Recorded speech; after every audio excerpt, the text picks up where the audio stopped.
So I'm going to make a pretty bold statement that the problems with money and the whole financial industry are the same problems as all kinds of other sectors and industries and I like big important things in the world, that they're the same problems of race and gender and class and division and all of that.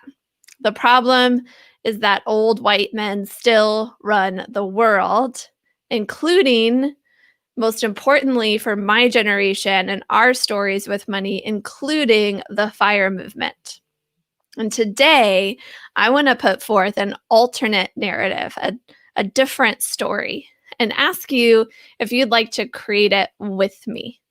This alternate story is going to be more feminine, and it's going to be younger, right? It's going to be the story that one day our children and grandchildren will be like, I'm so glad that those 30 something year olds back in the 2020s that they did that. First, I got to start with my story. So I could go way back and tell you about how I was raised by a mom that taught me what it meant to be a woman and a fierce female. She highly valued hearing what I had to share. We had awesome conversations. She literally ingrained in me that I could do whatever I wanted. And that's really important for you to understand as part of my story. Because then when I left the nest and went out on my own, that's how I viewed myself. I viewed myself as a strong, independent woman who had a story to tell, had input to give to the world, had things to share. And that also other people had things to share and things I could learn from. And it was through conversations and learning together that we would thrive most. I actually remember I chose to go to a liberal arts school for college because I didn't really have a passion. I didn't really know what I wanted to do for the rest of my life, except that I knew I wanted to be able to have a conversation with anybody I would meet about what they were passionate about. That was super important to me. If they were architects and loved architecture, I want to be able to have a conversation with them and be able to keep up talking about architecture, right? Whatever it was. And so that's how my like bleary-eyed 18-year-old self entered into the world, right? And at first, things were like that. In a college atmosphere, people are learning. Everyone's invited to have conversations. The school I went to, the class sizes were small. It wasn't ever really lectures. It was, let's talk about this. Let me ask questions of the students, from the professor, and students could ask questions of the professor and things like that. And I had to work throughout college. My parents gave me a little bit to help me out, but I had to support myself. And so I had different jobs. And one of those jobs showed me what the world was really like and gave me that white dude perspective. I will never forget a day when I went to work and we had our meeting with all of us together, where we were rehashing kind of our team and what was going on with the team and what was happening. And the lead guy said, I'd love everyone's feedback on blah, blah, blah thing. And we all went around the table and gave him feedback on it. And then that, felt really good. It was like, yeah, this is how things work. And then like a week later, he pulled me aside and he said, Amanda, you talk too much for how young you are. And I was like, what? Like this, like, I'm sure in the moment I was just like, I respect you. Okay, I'll listen to you. I did not I didn't go, what? At that point. But it was almost, looking back on it now, like if this is my voice right here, he just took a knife and went into my voice, right? He destroyed that part of me, that how I viewed the world, right? My worldview totally shifted in that, with that little phrase, "You talk too much for as young as you are." And he was only like 14 years older than me, by the way. But that's still how he viewed the world. And I totally saw how men of my same age, he would never have said that to, right? It wasn't really my age. It was that he looked at me in a different way because I'm female and I was young. And that was probably when I was like 21. Um, and that basically was my story for my 20s. Even though, like, um, a couple years later, Brandon and I had this entrepreneurial dream. We started a coffee shop. If you don't know that part of the story, it was 2007 when Brandon first had the idea, and I was like, that's crazy. But by 2008, he had convinced me that this is what we should do, and I was on board. So we started writing a business plan and putting it together.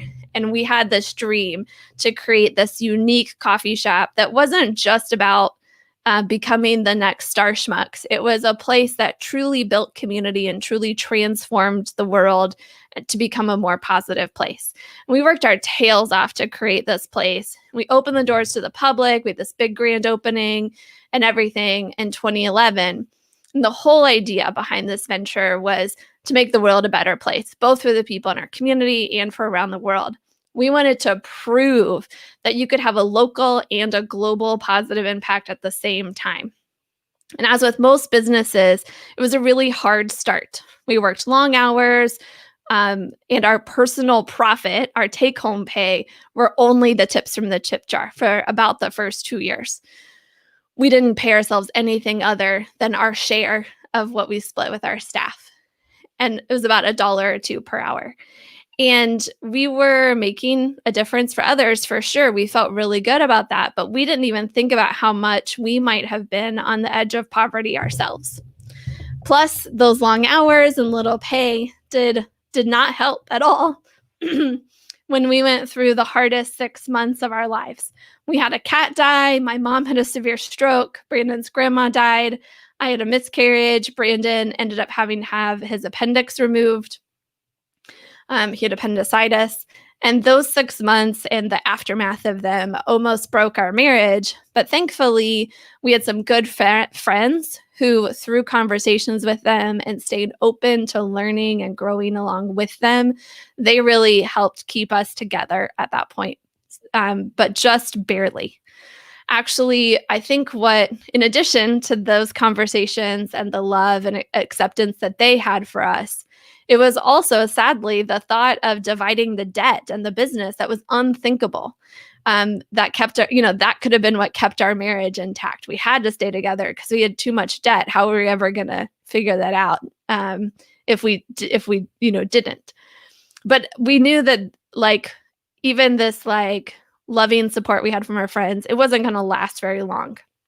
So we started to find space for ourselves outside of our business. And at first, it was just a weekly date night. Once a week, we'd leave the coffee shop in the hands of our staff, and we would go and just not talk about work for the rest of the day, just be ourselves together. And then I added on to that where each of us would have an independent time. For me, it was a morning of solitude where Brandon would open the coffee shop without me. I would get to wake up when I was ready, and just spend the morning however I wanted to. And those like two key things were really what made me start to realize just what we had done to ourselves and the pitfalls that we had fallen into. Those small actions helped us realize that we had to take care of ourselves, but we still had a long road ahead to get to a stable place. And remember, like money-wise, we were still just living on the tips from the tip jar. And so I took on a W-2 job to make ends meet. And looking back from my journal at that time, I was still super stressed and sick, like literally vomiting from all the stress and anxiety. and the pressure. But we kept finding the courage to put one foot in front of the other, believing the tides would turn and things would change. And I'm going to tell you the monetary story, and then I'm also going to tell you then like the voice, the shift inside of me as well. So first, with our money, I'll remember this day, July 23rd, 2013. We had started doing some documentary screenings to build community, talk about world change, and sell some coffee from the people that came to watch the documentary.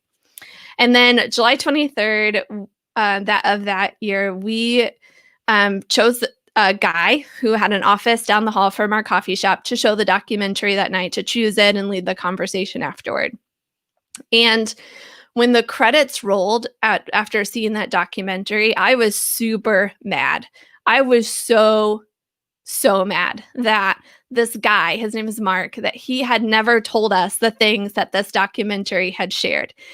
And not just him, like the world at large. I thought everyone should know this. I can't believe this is how the money system really works, and we're not being told this stuff. I was super upset.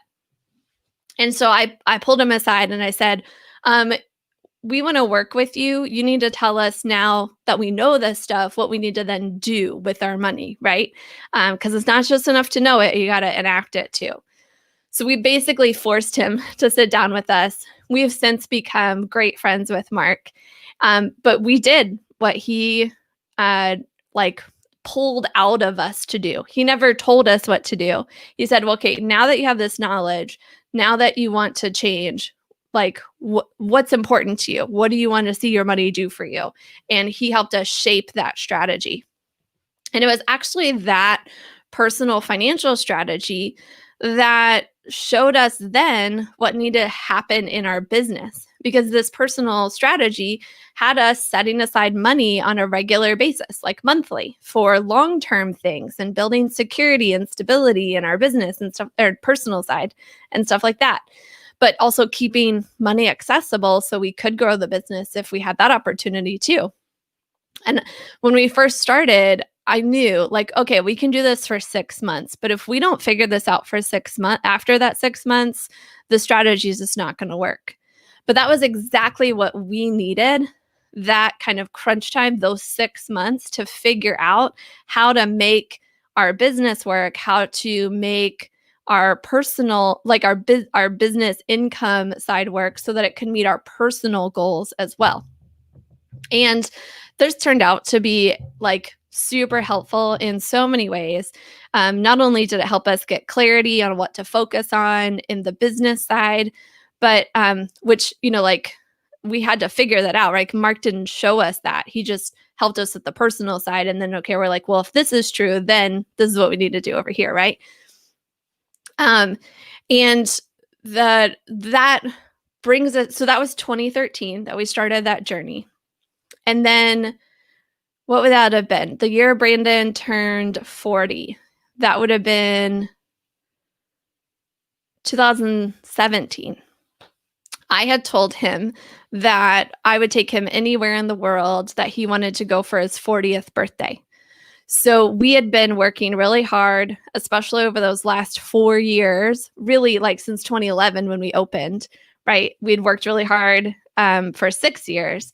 And kind of this idea of his 40th birthday was going to be his reward for all the hard work we've been putting in. And he got to choose where we went and what we did.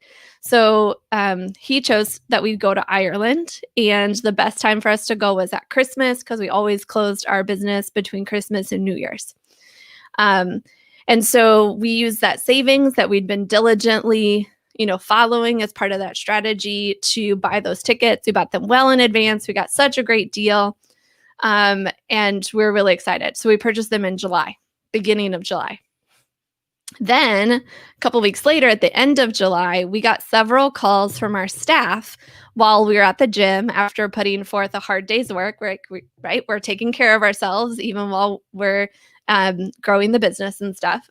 And they just kept calling. So I finally answered, even though I was still in the treadmill. And the barista just said, the place is flooding. And I didn't believe him at first. I was like, yeah, right. Maybe there's a little bit of leaking, not a big deal. Put a bucket under it. whatever. He's like, no, no, no. Seriously, it's flooding. And I was like, well, send me a text message with some video. And I hung up the phone, started heading to the locker room because it was done anyway, right? I just skipped my stretching. I was like, I'll stretch at home or whatever. But when I got the video as I was walking home and it was raining, I was like, holy cow, this place is really getting flooded. So I started like running as best I could to get back home. And then we drove as fast as we could to the shop. And sure enough, the place was soaked. In like most areas, the water was up to my ankles. And we did what we could to move our stuff and protect it. But as you might imagine, we had to close for several days and we had a significant loss of revenue. Yet we still had bills to pay, right? We had rent and, personal bills and business bills. And thankfully, we had some cash still on hand. We didn't spend it all on that trip to Ireland. We had some cash we could make ends meet in the meantime. We didn't have to go groveling into a bank for a loan or go into credit card debt to make it through. And turns out, so that was end of July. Turns out I was a couple weeks pregnant at that point, and we found out in early September. That trip to Ireland became our baby moon. We came back, and between September and that trip, we'd arranged for the selling of our business. And on January 2nd, when we returned, we signed the papers. Our business was officially sold. We had finished that chapter of our lives. And since then, we have been on a journey to figure out how do we still create a positive change in the world and like do that locally, globally, and how does our money play into that? And we've been asking all those same questions. And one of the big things that we made sure of as we're starting this next business is that we made sure that we're the ones that benefit the most from our business in terms of money-wise, right? So like our clients, all of them, they benefit a lot, right? But we need to make sure we also benefit and that it's like a win-win, right? They're getting really great information, really great strategies in place. They're feeling really, really good about it, but not at our expense, right? That we're not just giving so much that we're not actually making ends meet. We wanted to make sure we are also benefiting, and kind of this idea that as our customers have more value, so should we have more value from that relationship, right? So that's been kind of when we started to create this new business, that's always been the top of our mind. And it's actually that part that has finally given me the space to be thinking about my voice. And I love what a lot of people are talking about, and especially in the FIRE movement. I'm going to finally get to the title here, right? I love the whole idea of being able to do what you love and follow your passion. That's exactly what we chose to do when we first started the coffee shop, right? We're like, screw making lots of money. We want to feel like we're making a difference. We want to pursue our passions and be the change we wish to see in the world, regardless of how much money we make. And I love that that's part of the conversation our generation is having, especially, including through the FIRE movement. But what I keep seeing more and more, and I feel like I have to start taking a stand for it, is what I also see as wrong in the FIRE movement. And before I get into that, I want you to know, like, the FIRE movement stands for financial independence, retire early. The kind of cliche of the FIRE movement is the software developer, coder guy who makes six figures. He saves half of it, typically in an index fund, until he gets enough in that fund or an ETF or whatever, that he can then quit his job and go live off just the passive income of the fund that he made and saved up into all those years, and then be able to do whatever he's passionate about. And you might hear from my story already that that's not the route we took. We said, we're going to create a business that gives us revenue. That's kind of the entrepreneurial way to look at things, and how to achieve financial independence through entrepreneurship.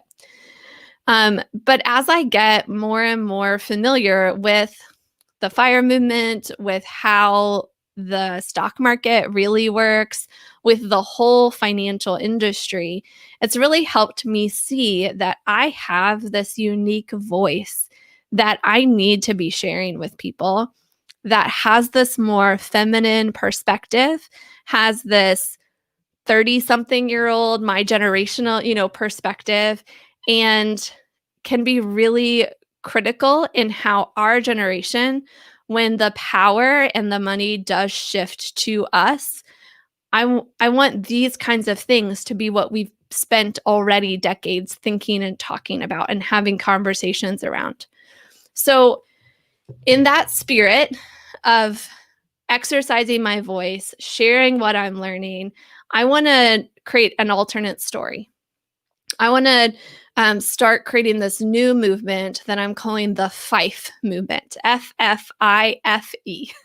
And if you're already saying in your head, what the F.F.I.F.E stands for fierce, financially independent female entrepreneur.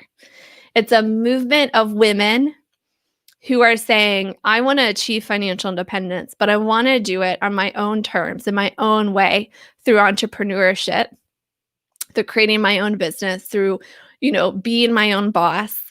And I want to do it in a way that's fierce, where I'm willing to stand up for what I believe in and share my voice with the world and help shape the future for my generation and for generations to come.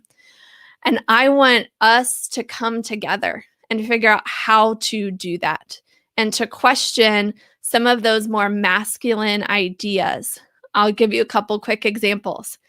The question of, how do I get the biggest rate of return? That's a very masculine, chasing, growth for growth's sake. That's a very manly way to think, right?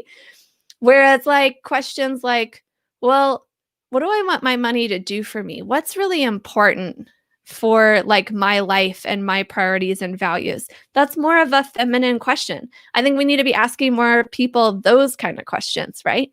Or the question more on the manly side, how much risk am I willing to take to get what I want, right? That's a very, I'm going to get what I want kind of question. And I'm going to do it, with however much risk I got to take, right? Whereas the other part is yeah, I want these things. Who do I need to serve?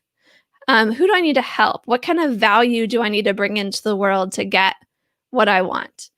Very different way to look at things, but isn't that the way of the future? Isn't, whether you're male or female, isn't that way of thinking about things way more the way of the future? A more cooperative than competitive way of thinking, a more seeing our lives and our assets as gifts and having that gratitude for them and that willingness to share them with others.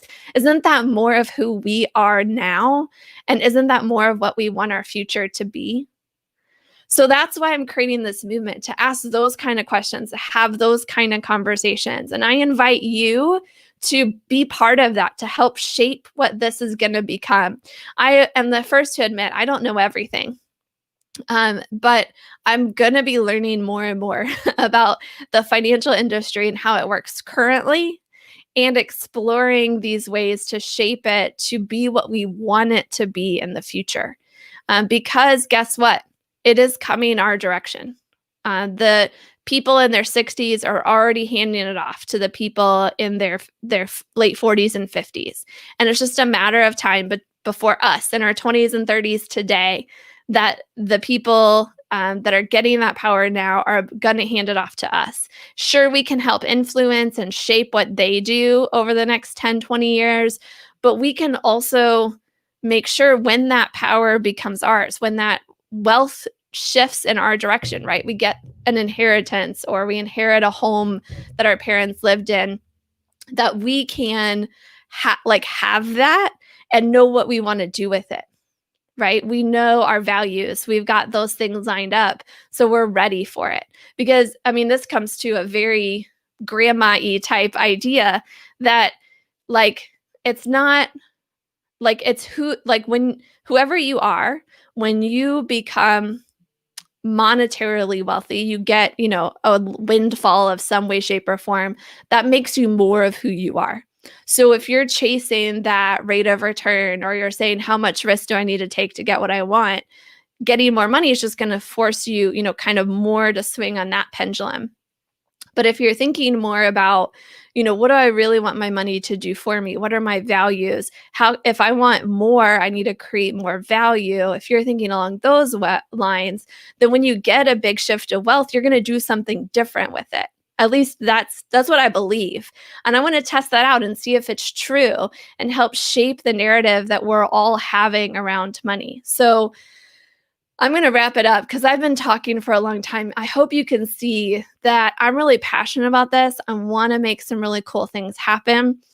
I've got some things in the works already. I just need to hear from you if this is what you want to. Do you want to change the narrative around money? Do you want it to be more feminine, more cooperative than competitive, more from a sense of gratitude than from a sense of entitlement? Do you want that? And if so, there's going to be a link below this video. I think Brayden's going to put it in the comments to let me know, because if you want this, I'm going to go full steam at it. And when I do something, I do it like no holds barred. I put 200% of my effort into it.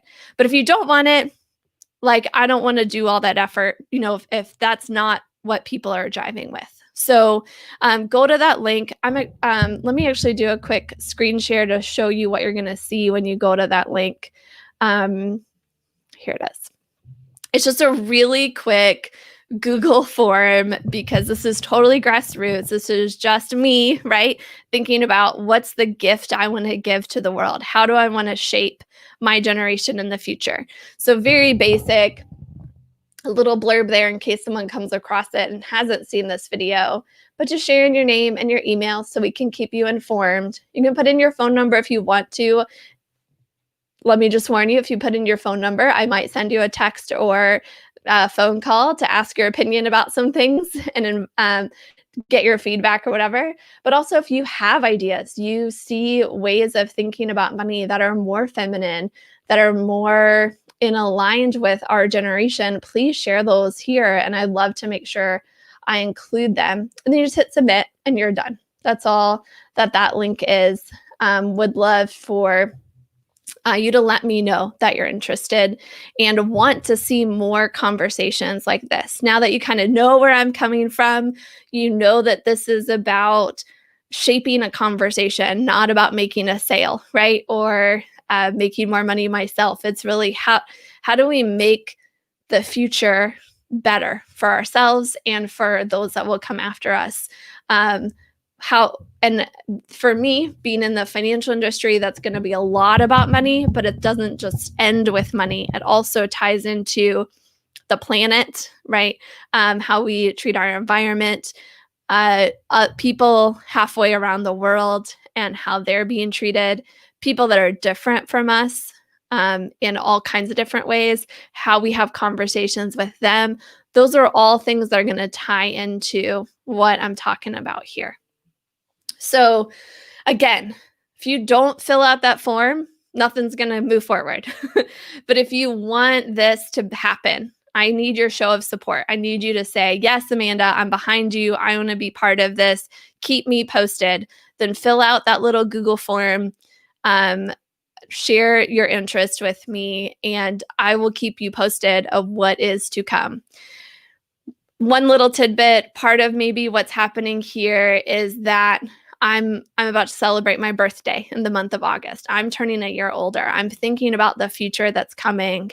And I want to make sure that when I look back, that I've used this decade, 2020 to 2030, to really set up my generation for what's going to be the time when so much power and so much opportunity, so much money comes our way in 2030 and beyond. And that's really like the kind of project, the kind of undertaking I'm thinking about here is what do we need to be doing to be set up for that difference? So thank you for filling out that form. Thank you for any comments, likes, shares of this video. If you like Grandma's Wealth Wisdom, be sure you subscribe to the YouTube channel and click the bell so you get future videos. We may or may not have this kind of fierce, financially independent, financially independent female entrepreneur conversation on this channel. It might be on a different channel or it might be in a different venue. So make sure you fill out the form in order to get that information, and make sure that you subscribe and like, or if you're watching on Facebook, you like and follow the page for more information and updates from Grandma's Wealth Wisdom as well. Great. I think I'm done for today. Thanks for listening to this spew of me sharing my story and where this is coming from. And I look forward to talking to you again. In the meantime, keep working on being smart and stable about your money so that you can break through to a wise financial future, whatever that looks like for you. And I look forward to hearing more from you in the future. Peace.